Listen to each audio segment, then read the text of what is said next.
John and Yoko believe the internal resources which they tapped within themselves as artists are available to all of us as children of a greater universe. The Lennons were firm believers in positive brain power, setting and projecting of goals, and the need to dream of what might be. What we were doing, you can call it magic, meditation, projection of goal, which business people do. They have courses on it. The footballers do it.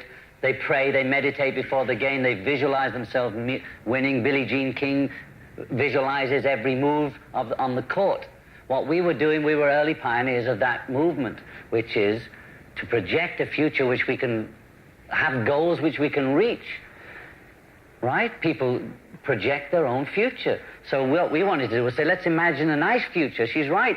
The males like even Aldous Huxley and George Orwell, who produced 1984, you look into Orwell's life, it was all torture and this, that, and the other, and he was brought up in a certain environment in a male-dominated society full of Marxist stuff about Spain, and they were all from the whatever, that period when they had those dreams of socialism answering everything. Right? And their dreams fell to dust after the war. And then they wrote these books projecting this horrific Big Brother, monsters controlled by robots. And even now, I think these people that project the space fantasies are projecting war in space continually, with women in miniskirts, available sexual objects, and the men with super macho John Wayne guns on their hips. I'm saying it's time for the people to get hip to that, man, because they're projecting our future. Do we want our children to be out in space, or grandchildren fighting, maybe not Russians, but Venusians in space?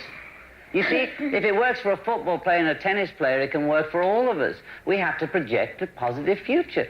I mean, I think that's what Christ and Mohammed and those people were saying in their way, in their time, for their society. In retrospect, if I was trying to say that same thing again, I would say the people have the power.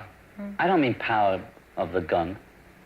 They have the power to make and create the society they want. We all created this together. It wasn't a few kings or a few generals. We might have invested the power in a Napoleon, or the Germans might have been hypnotized by Hitler. Does that make the Germans different from the rest of the human race? No way. You know, it could have happened anywhere. It just happened there at that moment in time. Okay? And also, the world does, we do breathe in and we breathe out. So you go to the left, you go to the right. It's all, in the long term, it's meaningless. Even since I was conscious of politics, it was the right in the 50s, the left in the 60s, and sort of nothing in the 70s, and it's going to the right. If everybody's going to panic and just react to an illusionary right wing that's going to kill everybody, well, that's what you're going to get. I believe that it doesn't have to be like that just because the guy has a right wing or supposedly has a different political view than other people. Now, personally, I've never voted in my life. How do you like that? Now, there's a Beatles book that was handed out on the 1964 tour, a book of photographs, and on the top of it, it shows this young John Lennon in his usual big mouth way saying, "No phony politician's ever going to get through to me." Well, I take the phony politician out because I don't think all politicians are phony. I won't categorize even politicians now because I've learned a lot since I was 23.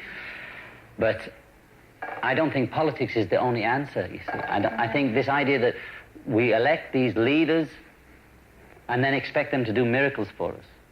Now, Kennedy is a big dream for everybody because he didn't live to fulfill or let us down. And it's not to negate what Kennedy was and what he means to people. But the reality is, had he lived, how do you know how well he would have done at the time, right? Or how the war would have gone and how everything would have gone. So investing leaders with supernatural powers, whether they be pop stars, politicians, or movie stars, or football hero, it don't work. It just doesn't work. Because we put them up on the pedestal and immediately we want to knock them off. So Reagan's going to go in there.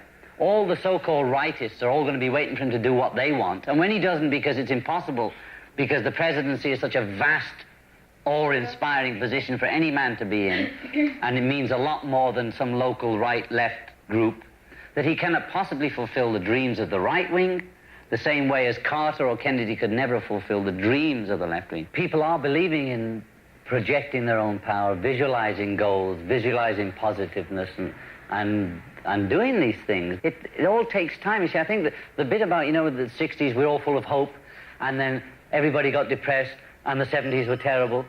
that attitude that everybody has, that the 60s was therefore negated for being naive and dumb, and the 70s is really where it's at, which means, you know, putting makeup on and dancing in the disco, which was fine for the 70s. But I don't negate the 60s, I don't negate the 70s. The seeds that were planted in the 60s, and possibly they were planted generations before, but the seed that whatever happened in the 60s, the flowering of that is in the feminization of society, the meditation, the positive learning that people are doing in all walks of life. That is a direct result of the opening up of the 60s. Now, maybe in the 60s we were naive, and like children, everybody went back to their room and said, well, we didn't get a wonderful world of just flowers and peace and happy chocolate, and it wasn't just pretty and beautiful all the time, and that's what everybody did. We didn't get everything we wanted, just like babies, and everybody went back to their rooms and sulked, and we're just going to play rock and roll and not do anything else. We're going to stay in our rooms, and the world is a nasty, horrible place because it didn't give us everything we cried for, right? Crying for it wasn't enough. The thing the 60s did was show us the possibility and the responsibility that we all had. It wasn't the answer, it just gave us a glimpse of the possibility.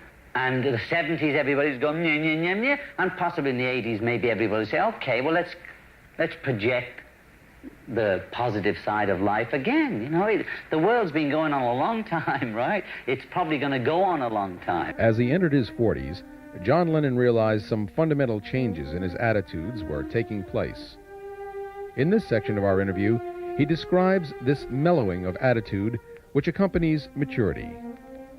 You don't get so emotionally up and down when you're older, because when you're younger, your genes are different, your hormones are different, so it absolutely has to express different. You can become mellower without becoming rigid. I'm still open to anything. I still believe almost in anything until it's disproved. I don't have any set pattern. I don't have any set answers. I'm as open as ever, but I just maybe not so...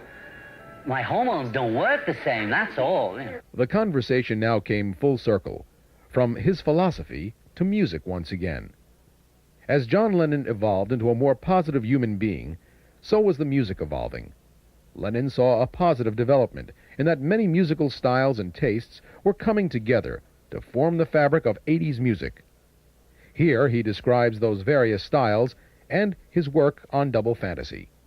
If the oldies but goldies come on, it's one of my favorites. If I hear Bebop Lou, I can hear it over and over again. Every time it comes on, I switch up the thing, and I have the record still. If I hear Elvis, I heard him singing, I want you, I need you, I love you the other day. I mean, I was just in heaven.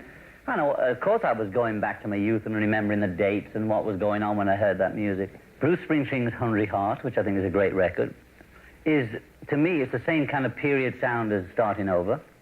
I think the Cars' Touch and Go is right out of the 50s.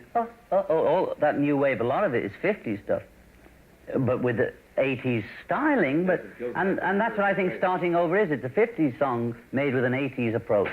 I never believed that you can like rock all disco. I love disco right from word scratch, and all those complaints about it being all the same is exactly what I heard about Little Richard and Fats Domino. They couldn't tell the difference because the backing was always the same, the saxophones. But you could select from Fats Domino and Richard the best tracks. Lucille as opposed to some one that we can't even remember, right? With the same kind of rhythm. Also, now disco is part of the music scene. It's integrated into the whole. It's affected country and western. It's affected pop. It's affected the ballads. It is now part of the music. New wave will be exactly the same. It's another wave that joins the ocean of music. You know, that was the thing about the Beatles. They never stuck to one style. They never just did blues or just rock. We loved all music. You know, did In My Life, Anna on the early things, and lots of ballady things, you know. My Image was more rocky, you know. But if you look down those Beatles tracks, I'm right there with all the sentimental, just the same as Paul or anybody else. I love that music just as much. I'm so hungry for making records because of the way I feel. I want to make some more records before a tour, so I'd like to make at least one more album before actually just making that final decision of calling those very expensive session musicians and taking them on the road, you know? Mm-hmm. But when I went in there, I had no intention of going live, because I've noticed a lot of people like Clash and things like that don't do any personal appearance hardly anymore, and they just make a video on the record. And so part of me would think, oh, all right. But when we were playing in that studio, And then I don't know whether it was Tony, the bass player, or the drummer, after we'd done Starting Over, he said, can we do this again? I mean, let's take it on the road. And that was the first time it came. I thought, my God, this would be fun, wouldn't it? And if we can do it in the way we've done the album, which is have fun, enjoy the music, enjoy the performance, be accepted as John and Yoko, then I'd be happy to go out there. For John Lennon, the violence and inhumanity towards fellow human beings which he and Yoko had spent much of their lives trying to prevent was the very violence he encountered on December 8, 1980. In the minds and hearts of his fans worldwide, he will always symbolize love and peace. It was this statement in the interview which best sums up John Lennon's view of his work. Here he relates using sound on two songs, Mother, recorded in 1975, and Starting Over, recorded in 1980, to show the onward progress of his work and his survival into the 80s.